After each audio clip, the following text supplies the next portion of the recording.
Hörmətli izləyicilər, qovuşmaların 4-cü videosunda xoş gördük sizləri. Bu cizgini qurmaq üçün ilk öncə mən mərkəz xətlərindən başlamalıyam. 60 və 70 uzunluğunda xətlərdən başlamalıyam. Bu xətlər çevrələrin mərkəzləri arası məsafəni göstərir. Birinci başlayaq 60-dan. 60. Yenə line-ı götürdüm. Mərkəzdən midpoint burada aktiv olmalıdır. Midpoint'in aktiv olması üçün o snapda midpoint aktiv olmalıdır. Buradan sağa doğru. Təbii ki, burada xəttimizin əyilməməsi üçün F8-i aktiv edirik. Yəni, bu 90 dərəcə aktiv olmalıdır. 70 yazıram, enter deyirəm və escape ilə klaviaturanın sol yuxarı küncündəki ESC düyməsi ilə komandanı ləğv edirəm. Bundan sonra çevrələrimizi çəkməliyik. Deməli, birinci çevrəmizin radiusu R25-dir. Radius deyirsə center radius. 25, enter. Eyni qayda ilə burada da 25 olacaq. 25, enter. Sağ tərəfdə isə R30-dur. R30 olduğu üçün 30 yazırıq. Daha sonra qovuşma radiusumuz R15-dir. Burada düz xətlə çevrənin qovuşmasından söhbət gedir. İlk öncə düz xətlərimizi kvadrant nöqtəsini görmək üçün buradan kvadrant nöqtəsini aktivləşdirmək lazımdır. Kvadrant. İxtiyari uzunluqda çəkirəm. Eyni qayda ilə aşağıda da ixtiyari uzunluqda çəkirəm. Bunu kəsə də bilər, fərq etmir.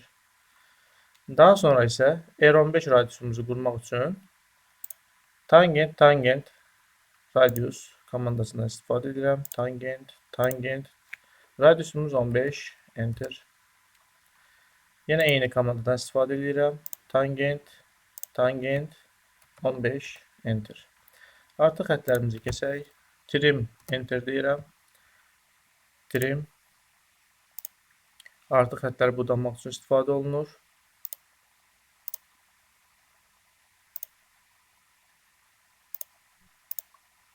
Bu şəkildə. Daha sonra isə düz xətlə kvadrant nöqtəsindən digər çevrənin kvadrant nöqtəsinə, yəni diametrlə üst-üstə düşən nöqtəyə xətti birləşdiririk. Artıq xətlərimizi yenə trimlə silirik. İndi isə keçək içərilərdəki bu kiçik çevrələrə 3 ədəd F30, yəni diametri 30 olan 3 ədəd çevrəmiz var. Yazıram 30. Digərlərini eyni komandadan istifadə etmirəm. Burada copy var. Copy-ni seçirəm. Bir dəfə klik edirəm çevrənin üstünə və enter vururam. Bundan sonra mənə baza nöqtəsi istəyir. Mən də bazanı mərkəz olaraq götürürəm. Gətirirəm, birləşdirirəm. Bu xətlərin başlanğıcına. Bu şəkildə bizim ümumi cizgimiz hazırdır. İndi keçək qalınlaşdırmağa. Əsas xətlərimiz, kontur xətlərimiz qalın olmalıdır.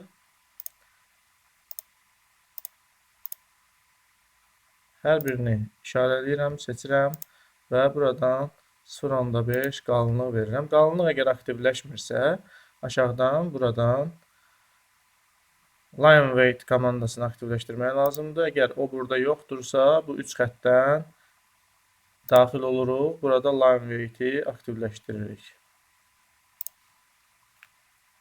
Daha sonra mərkəz xətlərimizi çəkməliyik. Mərkəz xətlərini bu köməkçi xətlərdən istifadə edərək tamamlayacağam. Təbii ki, mərkəz xətləri nöqtəli qırıq-qırıq olaraq göstərilməlidir. Burada da mərkəz xətləri olmalıdır. Burada da mərkəz xətti olmalıdır. İzləyirəm və aşağıda mərkəz xətti olmalıdır. Əgər siz bu formada xətlər çəkmək istəmirsinizsə, annotate-dən center mark-dan istifadə edərək çevrələrin mərkəz xətlərini tamamlaya bilərsiniz. İndi isə buradan mərkəz xəttimizi seçək. Load. Deməli, ISO dash.dot-u seçirəm mən həmişə. ISO dash.dot nöqtəli qırıq-qırıqdır. OK. Hər bir xətti, köməkçi xətti seçirəm, yəni mərkəz xəttini seçirəm və xəttin tipini buradan nöqtəli qırıq-qırıq olaraq işarə edirəm. İndi isə keçək ölçüləndirmə məsələsinə. Ölçüləndirmə üçün birinci linear, yəni düz xətti ölçmək üçün olanı götürürəm. Mərkəzdən mərkəzə olan məsafə. Burada əgər nöqtələr sizə problem yaradırsa, buradan nöqtələri söndürə bilərsiniz. Yalnız centeri saxlayıb, digər nöqtələri deaktiv edə bilərsiniz ki, ölçülər düzgün şəkildə göstərilsin.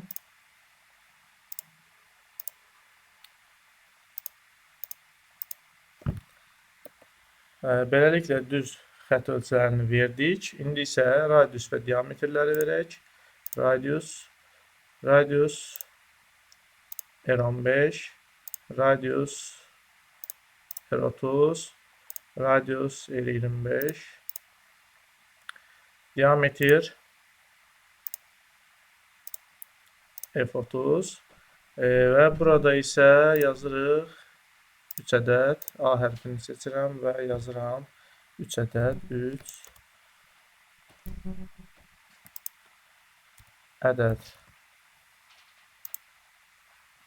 Belə, əgər ölçülər kiçik görünürsə, biz annotate-dən daxil olub dimension hissəsinə ox işarəsini klik edib modify textdən 2.5-i məsəl üçün 4 olaraq dəyişə bilərik və təbii ki, ox işarələrini də 4 eləsək yaxşı olar.